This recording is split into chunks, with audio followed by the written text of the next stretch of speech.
I'm dying. Well, maybe. Based on the signals that my body sends every single waking hour of my life, my meat suit seems to be on the decline. But let me rewind a bit. This is a video about my history of dealing with a chronic, mysterious illness. My goal with this video is to be as authentic as possible about what my tangible experience has been like. It probably won't be a funny story, and probably won't be exciting, so just a warning there. 2015. I don't remember much from this year, but I remember every once in a while I would be down bad with stomach pain. Thinking back on it, it could be due to some chronic illness, but it's very likely it was due to the fact that I grew up eating insanely bad almost every single day. Maybe it was both. At that time, I didn't have the slightest clue about the gut microbiome and how important it is. 2016. This was the year I started university. I was so excited to escape my hometown and start a new life, my own life, and I did. But that's another story. This story started about halfway through my freshman year. I decided I was going to consistently work out every single week. I actually started to get pretty buff. People on my dorm floor would point it out every time I wore a tank top. Randomly one day, after a workout, I remember feeling a tightness across my right neck. Felt like the skin was tight or something. It went from my right neck and under my right jaw a little bit. I have no idea when it actually appeared, but after a few more days of this tightness in my neck, I actually looked at my right neck. Who would have thought? And after looking, there was a bump, about the size of a small pimple. I've been to so many doctors, so I absolutely cannot remember all of them, but I went and got all of this checked early. I think I was seen by university doctors first, and they basically brushed me off like what I was feeling wasn't real. But then it continued for months, so I went and saw a general doctor in town. Eventually, they sent me to a specialist for ear, nose, and throat. After multiple CT scans, sticking things up my nose, and drawing blood, they saw nothing wrong. They had me try all kinds of drugs, mainly allergy meds, steroids, and acid reflux meds. None of them did anything for me, other than cause side effects. Oh, and they said the bump on my neck was a lipoma, which is not dangerous. But my right neck still felt as if someone was choking me 24/7. That was the first time I ever got to the end of the professional doctor process and still had no solutions. Being new to these processes, I couldn't believe they just leave people in pain like that. Didn't even offer me options of what to do next. So, I decided to just tough it out. I also decided to start eating incredibly healthy in hopes that it would fix the issues. 2017 to 2018. These were some exciting years. My symptoms just started getting more and more complex. I started having pain and swelling on my jaw floor, on my jaw, and in the throat. Sometimes the pain would be there for no reason, at about 2 out of 10 intensity, but often during these years, the pain only occurred when talking. If I tried to talk for long periods of time, it became more and more painful. Absolutely affected my ability to socialize, and still does to this day. This was around the first time I noticed swollen lymph nodes on my jaw floor. The lymph nodes would often uncomfortably move around when swallowing or drinking something. It kind of felt like clicking. Yet again, the primary care doctor put me on every medication you can think of for a mysterious throat and jaw issue. I also started having muscle spasms and gut issues at this time. Sometime during this period, I got my wisdom teeth removed. This went smoothly. Well, except when the dentist almost killed me when she pulled the tooth, dropped it down my throat, and then helped me to spit it up after choking for like 5 to 10 seconds. I literally was laughing out loud after it happened because I couldn't believe it. Aside from that, everything went smoothly. I studied abroad in Japan during these years, and I almost decided not to due to all these issues. I remember calling my dad at the airport when heading to Japan and telling him I was thinking about canceling due to the symptoms I was experiencing with pain and spasms in multiple locations around my body. He told me to tough it out, and I'm glad he did, because despite the pain, it ended up being so worth it. But the pain limited what I could do. There were several times when our dorm in Japan went on adventurous trips, but I was in too much pain to go, so I just stayed inside and studied more. Thinking back on this, it's kind of nuts that my issues were affecting my life that dramatically so long ago. 2018 to 2019. This was my first time experiencing pain that is greater than 10 out of 10. Pain so intense that it forces you to actually puke. Could you guess what caused this? Kidney stones. It's possible they were formed with the help of some chronic disease, but there's no proof for that yet. However, I do know that my diet screwed me. So I am a snacker. I can snack basically all day, even with big meals at the usual times. In an attempt to be healthy, I replaced all snacks with walnuts.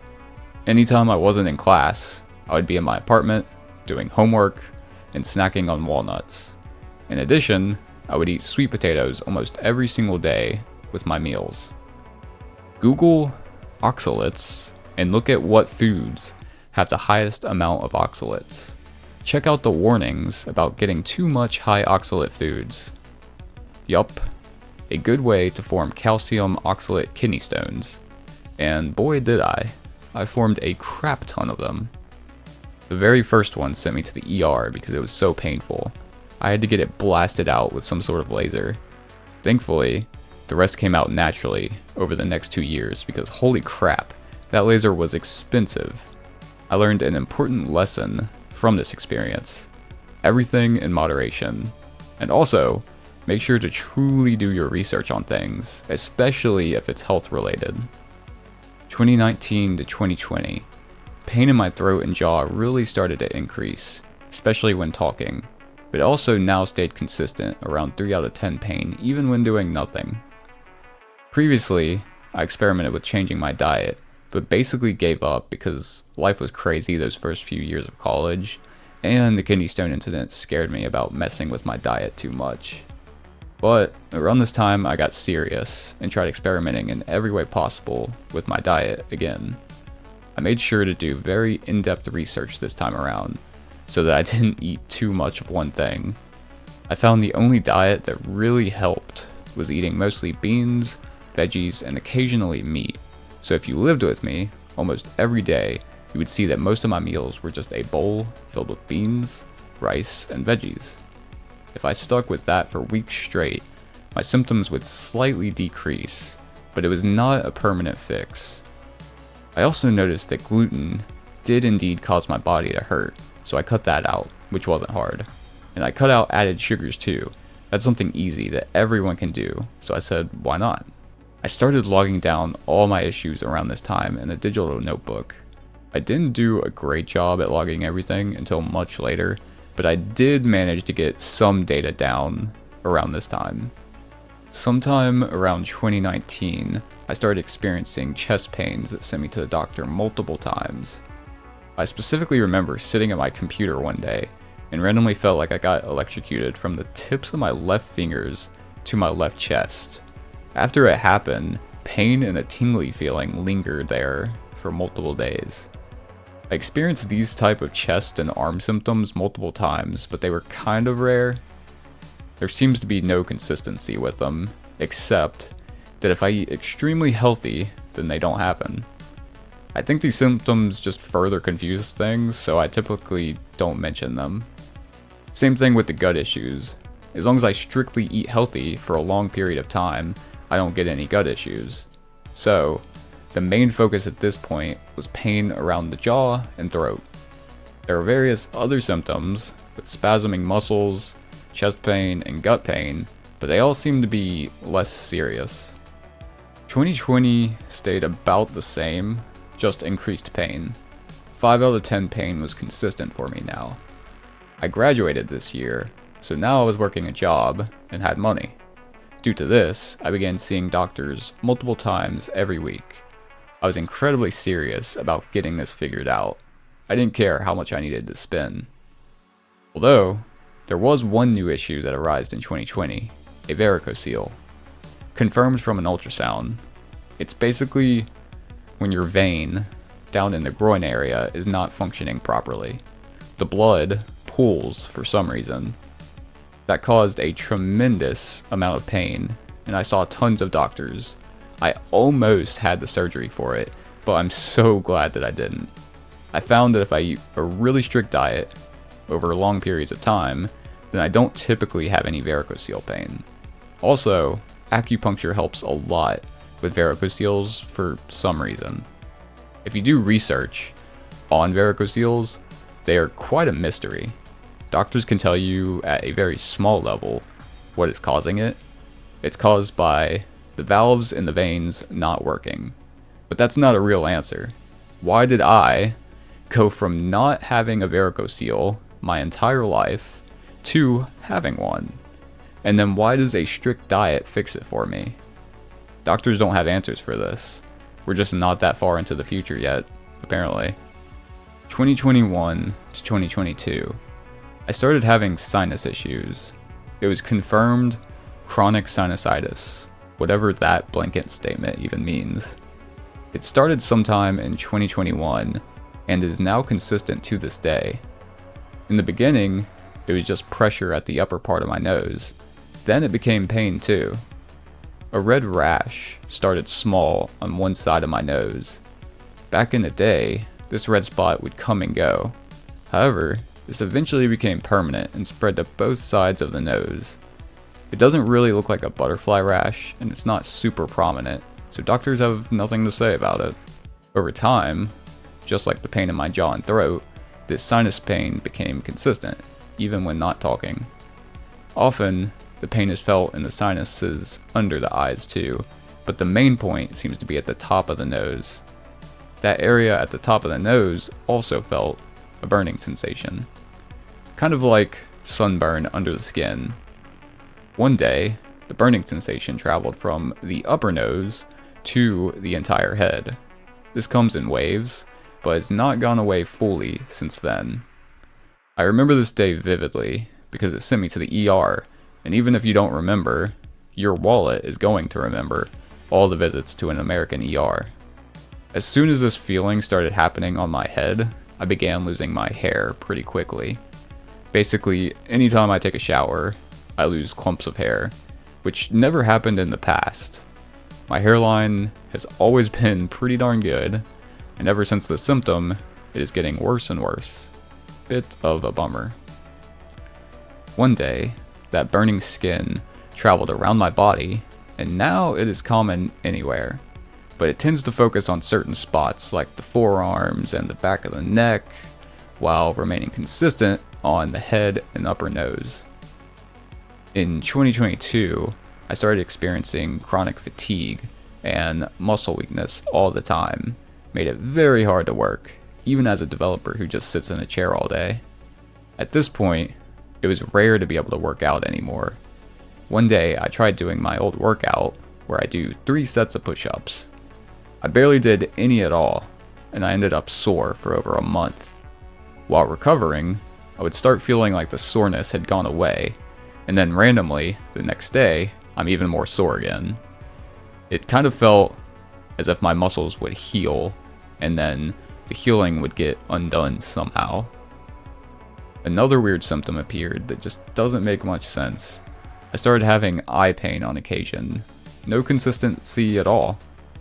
One time, my eyes hurt so bad that it felt like both were very badly bruised. After that incident, I developed a floater in my left eye that never went away. So I know at this point, you're probably incredibly confused, just like I am, but there's a few other events and symptoms I feel is necessary to mention. Then, I will explain some of the different things I've tried in order to solve whatever is happening to me. In 2022, I got COVID for the first time. It really wasn't that bad, even being unvaccinated. It mainly just made my body sore and weak, which is how my body is most of the time anyways.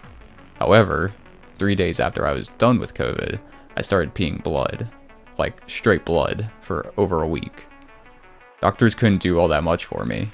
Their best guess was that dehydration caused a kidney stone, and they were right, that it was indeed a kidney stone. Of course, I made that discovery after intense puking from pain and yet another fun ER visit. I found this situation slightly weird because I went a little less than 24 hours with very little water, which I did that all the time when I was a kid.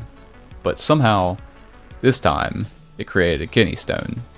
Are stones created from dehydration also calcium oxalate stones, like those that are formed from my bad diet?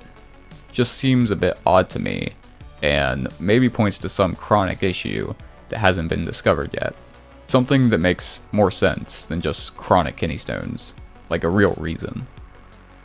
Sometime during 2022, I visited a dermatologist and learned that the bump on my right neck is not a lipoma. It is actually an epidermoid cyst, which is still not dangerous. However, nowadays it is almost double or triple the size it was in 2016.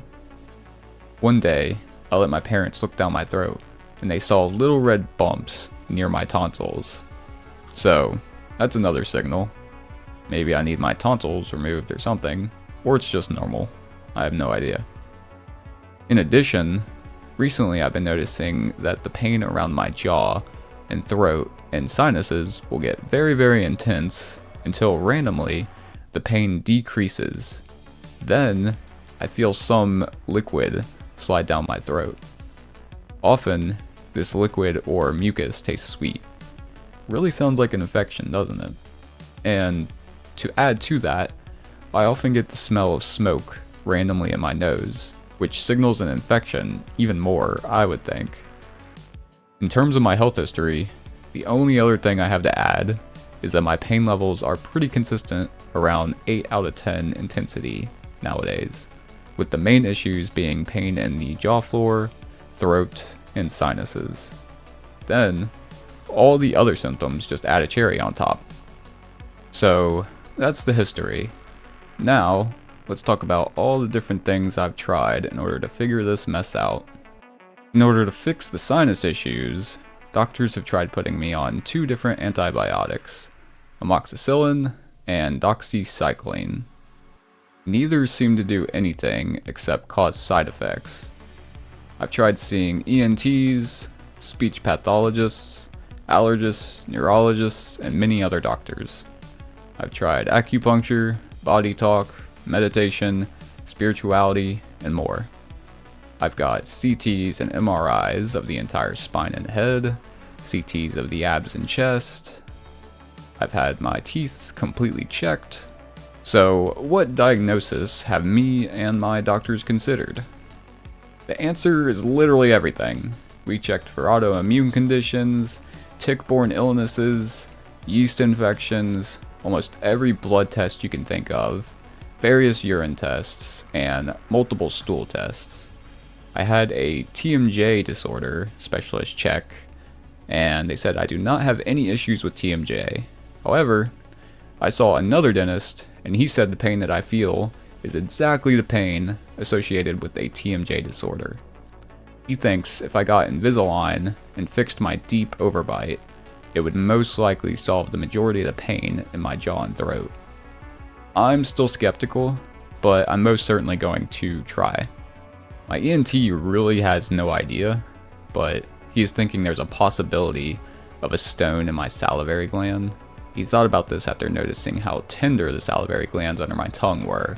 He said that if the stone is not calcified, it will not show up on a CT scan, and even if it is calcified, there's a chance that it still would not show up. However, the stones usually cause local swelling in a certain area. I do not have this, and my pain is pretty equal on both sides of the jaw. What diagnosis am I considering right now? Well, I genuinely have no idea, but if I had to guess, it's some sort of sneaky chronic infection, a dysfunction of the immune system, or it's a TMJ disorder due to bad teeth positioning, causing my jawbones and muscles to be screwed. That's my list of best guesses. Now, I have some very far out there guesses too, so I'll mention those. Sometime around later middle school or early high school, which was around 2012, I had a tooth pulled. This tooth was infected for almost 2 years, which is obviously not good. I remember spending so much time sleeping because my entire jaw and face was killing me from the infection. Sometimes I wonder if having that infection for so long screwed me up chronically somehow. Sometime around 2016, I spent many months in a room that had a hole in the ceiling. Often, there was a mildew smell from this hole, and it even dripped whenever it rained. So maybe I somehow got some sort of chronic illness from mold long ago that still lingers with me nowadays. Sometime between 2012 and 2016, I would spend weeks and weeks practicing what is called fry screaming because I wanted to be the vocalist in a metal band. I remember it actually hurting, so I obviously was not using a healthy technique. Maybe I messed something up by spending so much time fry screaming. Funny to think about, but who knows, maybe. So, as you can tell, this bullcrap affects my life drastically in various ways. My social life has taken a huge hit. It's incredibly difficult to spend time talking to people when movements of the face physically hurt. This social disadvantage has affected everything from my professional life, to my personal content, to my romantic life, and more. It's pretty whack. I am a traveler, but I've been stuck because I'm in too much pain to travel, and it's scary to think what will happen if an emergency happens away from home. Most weekends, I have to cancel on friends because I'm in too much pain to even travel 15 minutes down the road. I absolutely love exercise, but I can no longer do that due to reasons explained earlier. If you have chronic pain, you know there's countless ways you will be affected emotionally. And of course, you'll be insanely financially screwed by a chronic illness. I've spent tens of thousands. Most people spend extra money on food, clothing, gifts, but the majority of mine is siphoned away by the medical system. It's pretty great. And that is my health story. If you watch this whole thing, I hope you don't leave feeling depressed. While the situation sucks, it's also built me into one hell of a person. I want to get this thing figured out and resolved, but I know that may never happen, and that's okay. Through the extreme and consistent pain, I've learned to find love and meaning in every single moment. I can even love the pain and suffering. Life can stay amazing, no matter how bad your RNG is.